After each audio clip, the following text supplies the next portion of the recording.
औज़ुबिल्लाहिमिनश्शैतानिर्रजीम बिस्मिल्लाहिर्रहमानिर्रहीम। Dear students, अस्सलाम वालेकुम। आज बहुत दिनों के बाद मैंने सोचा कि काफ़ी दिन हो गए हैं आपको लेक्चर्स देते हुए और आपका चेक बैरियर कोई नहीं आया।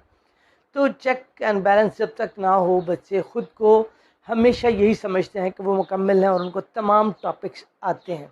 लिहाजा इम्तिहान वो चीज़ है जो किसी शख्स को परखने में मदद देता है कि वो उसने कितना ख़ुद को तैयार किया है। तो डियर स्टूडेंट्स, आज आपके लिए मैं लाया हूँ लास्ट टॉपिक्स पर मुश्तमिल एक चेक बैरियर, जिसके अंदर मैंने 3 टॉपिक्स हैं, ज़्यादा भी नहीं है, 3 टॉपिक्स हैं ये सिर्फ, जिनका एक आपका इम्तिहान या पेपर आप समझ लें तैयार है। तो आपने तमाम लास्ट वाले टॉपिक्स को मद्देनज़र रखते हुए इन करेक्ट सेंटेंसेस को, इन गलत जुमलों को, ये नामुकम्मल इनकरेक्ट सेंटेंस है, करेक्ट दी इनकरेक्ट, जितने ये सेंटेंस ये इनकरेक्ट हैं आपने इनको करेक्ट करना है अपने लास्ट टॉपिक को मद्देनजर रखते हो। तो पहला डियर स्टूडेंट्स आपका सेंटेंस है। अब आपने जैसे ही इनको देखना है, मैं करेक्ट करूंगा, लेकिन आपने मेरे करेक्ट करने से पहले अपने माइंड में लास्ट लेक्चर्स को रिकॉल करके कोशिश करनी है कि आप इसको करेक्ट कर लो। अगर आप कर लो तो समझ लीजिए आपने जो है वो नंबर हासिल कर लिया। एक हर जुमले के एक नंबर है, आपने एक नंबर और एक नंबर, इस तरह से आपने टोटल 5। अगर आपने 5/5 मार्क्स हासिल कर लिए, मीन्स के 100% आपने हासिल कर लिए हैं मार्क्स और आपकी पोजीशन अच्छी है। और ऐसे ही आप खुद ही रिजल्ट को तैयार करिए कितने नंबर आप हासिल करते हैं। तो आपका फर्स्ट सेंटेंस है, I as well as Asad is busy. I as well as Asad is busy, ये आपका टॉपिक एज वेल एज का चल रहा है। आपने एज वेल एज के कवानीन के तहत देखना है यहाँ पर मिस्टेक क्या है। ये आपका टॉपिक है जिसको मैंने अंडरलाइन किया है। अब मिस्टेक कहाँ पे है वो आपने ढूंढना है कि कहाँ मिस्टेक है। तो डियर स्टूडेंट्स, मैं आपको गाइड कर देता हूँ कि मिस्टेक यहाँ है। हो सकता है आपने भी ये मालूम कर लिया, फाइंड कर लिया हो कि मिस्टेक यहाँ है। अब ये मिस्टेक कैसे सोचने में, तो ये कि असद इज़ बिजी, तो ठीक है, हेल्पिंग वर्ब ठीक है, लेकिन बात यह डियर स्टूडेंट्स कि जब आप एज वेल एज यूज़ कर रहे होते हो तो आपने जो हेल्पिंग वर्ब लगाना होता है, इसको आपने टैली करना होता है अपने फर्स्ट वाले सब्जेक्ट के साथ। तो फर्स्ट वाले से करें तो आई के साथ लगेगा एम, लिहाजा मैं इसको करेक्ट करके लिख रहा हूँ। यहाँ पर आपने जो करेक्शन है वो ये होगी कि आपने यहाँ पर इस की बजाय लगाना होगा एम। तो आपका सेंटेंस क्या बन जाएगा, I as well as Asad am busy. देखने में ये ऑकवर्ड लग रहा है कि असद एम, असद के साथ तो इस लगना चाहिए क्योंकि नाउन है, थर्ड पर्सन सिंगुलर है, इसके साथ इस, लेकिन चूंकि एज वेल एज का रूल है कि आपने helping verb according to subject लगाना होता है। तो सब्जेक्ट आपका आई है तो आई के साथ एम लगता है, लिहाजा इस तरह से ये मिस्टेक रिमूव हो गई। ये जुमला आपका हो गया, I as well as Asad am busy. अगर आपने ये किया है तो इट मीन्स कि आपने एक अदद नंबर हासिल कर लिया है और इस तरह से आपका ये जुमला करेक्ट हो गया है एम लगाकर। अगला आपका सेंटेंस है, दो ही वॉज बिजी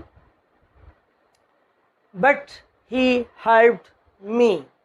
अब ये आपका जो टॉपिक है, आपका जो लेक्चर्स लास्ट पढ़े, यूज़ ऑफ ऑल दो या यूज़ ऑफ दो का आपने टॉपिक लास्ट लेक्चर्स में पढ़ा है, तो ये यूज़ ऑफ दो है।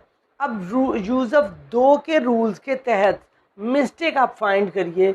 आप देखिए, he was busy but he helped me, जुमला कैसे फील हो रहा है, ऐसे जैसे कहना मेरा कह रहा है कि अगर से वो मसरूफ़ था लेकिन उसने, यानी फिर भी उसने मेरी मदद की। तो यहाँ पर फाइंड करें, दो के रूल्स के तहत मिस्टेक आपने फाइंड कर ली होगी, होप दैट। अगर नहीं की तो मैं आपको गाइड करता हूँ। मिस्टेक यहाँ पर है डियर स्टूडेंट्स, क्योंकि हमारा रूल है कि जब दो यूज़ करेंगे तो फिर भी या लेकिन का तर्जुमा करने के लिए आप बट नहीं यूज़ करेंगे। ये मिस्टेक आपकी है डियर स्टूडेंट्स कि आप बट नहीं यूज़ करेंगे किसका तर्जुमा करने के लिए, लेकिन या फिर भी का तर्जुमा करने के लिए। लेकिन या फिर भी का तर्जुमा बट से नहीं होगा, बल्कि आपका ट्रांसलेशन ये तर्जुमा होगा येट से। ओके, ये आपकी करेक्शन होगी, येट लिखेंगे लेकिन या फिर भी का तर्जुमा करने के लिए। तो इस तरह से आपका सेंटेंस करेक्ट होगा और एक नंबर आप हासिल कर लेंगे अगर आपने बट को काट कर, बट को मिस्टेक समझते हुए रिमूव करके येट लगाया अगर आपने तो। ओके, तो सेंटेंस आपका बनेगा, दो he was busy yet he helped me. अगरचे वो मसरूफ था लेकिन या फिर भी उसने मेरी मदद की। अगर आपने भी बट को येट कर दिया है तो आपने एक नंबर हासिल कर लिया। आगे आपका थर्ड सेंटेंस है जो कि इनकरेक्ट है। Both I and he is playing, दोनों, मैं भी और वो भी खेल रहे हैं। अब आपने, आपका जो टॉपिक है लास्ट लेक्चर्स का यूज़ ऑफ बोथ है, जब आप बोथ यूज़ करोगे तो किस नेचर की मिस्टेक होगी, आपने उस लेक्चर को रिकॉल करते हुए, उसको दोबारा याद दहानी करते हुए, रिवाइज करते हुए अपने माइंड में ये मिस्टेक फाइंड करनी है। तो डियर स्टूडेंट, जब बोथ लगा होता है तो डेफिनेटली उसके बाद जो आपके सब्जेक्ट्स थे वो दो होते हैं, एक ये है और एक यहाँ पर ये है, मैं और वो भी।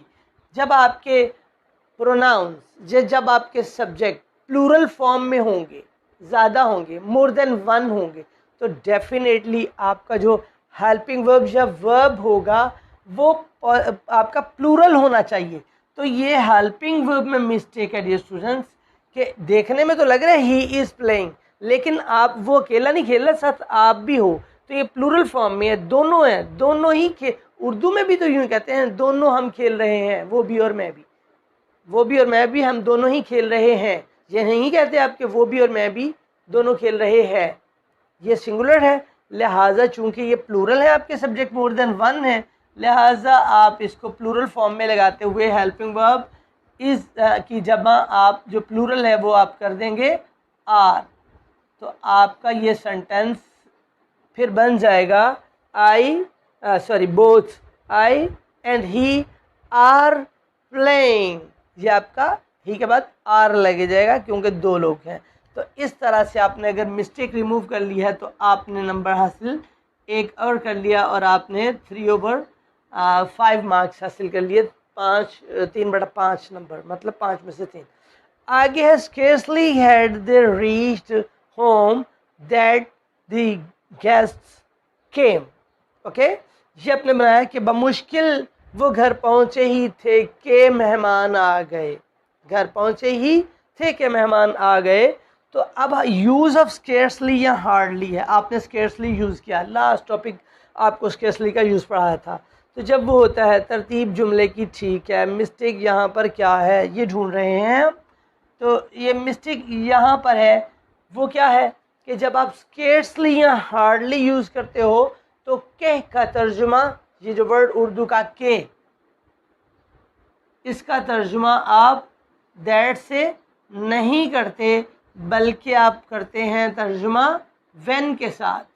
तो यहाँ पर लगना चाहिए था के का तर्जुमा करने के लिए व्हेन। अगर आपने भी ये के का तर्जुमा दैट को रिमूव करके व्हेन सोचा था, व्हेन ही आपने भी आपके माइंड में आया था, तो समझ लीजिए आपको स्केर्सली और हार्डली का यूज़ अच्छे तरीके से आ गया है और आपने इसको इनकरेक्ट को करेक्ट करते हुए एक और नंबर हासिल कर लिया है। और जनाब इस तरह आपके 4/5 यानी 5/4 मार्क्स आपने हासिल कर लिए। आगे स्केर्सली के बाद हार्डली लगाया हुआ है। Hardly had I completed my paper when the examiner snatched it. बमुश्किल मैंने पेपर हल किया ही था कि मुम्तहिन ने मुझसे सवालिया पर्चा छीन लिया। अब आप ये देखिएगा के का तर्जुमा व्हेन से कर दिया, ये मिस्टेक थी, यहाँ पर ये नहीं हुई क्योंकि स्केर्सली और हार्डली में दोनों में के का तर्जुमा करने के लिए सिर्फ व्हेन लगता है, जैसे कि उधर लगा दिया गया है के का तर्जुमा दैट से नहीं होता। यहाँ ये मिस्टेक तो नहीं है। यहाँ और मिस्टेक डियर स्टूडेंट्स क्या है, अगर आप लास्ट लेक्चर नंबर 107 को, जिसमें स्केर्सली हार्डली आपको पढ़ाया गया था, उसको मद्देनज़र रखें तो आपको पता चलेगा कि स्केर्सली और हार्डली की तरतीब में थोड़ी चेंज होती है। यहाँ पर इसके ऑर्डर में चेंज है, गलत तरतीब है, ये डिसऑर्डर्ड है, तो हम इसको ठीक करते हैं। जब हार्डली स्केर्सली लगता है तो ये तरतीब होती है, लेकिन जब हार्डली लगता है तो पहले सब्जेक्ट लगता है। तो आप सब्जेक्ट आई को यहाँ लगाएंगे और फिर आप हेड लगाएंगे और उसके बाद देन आप हार्डली लगाएंगे।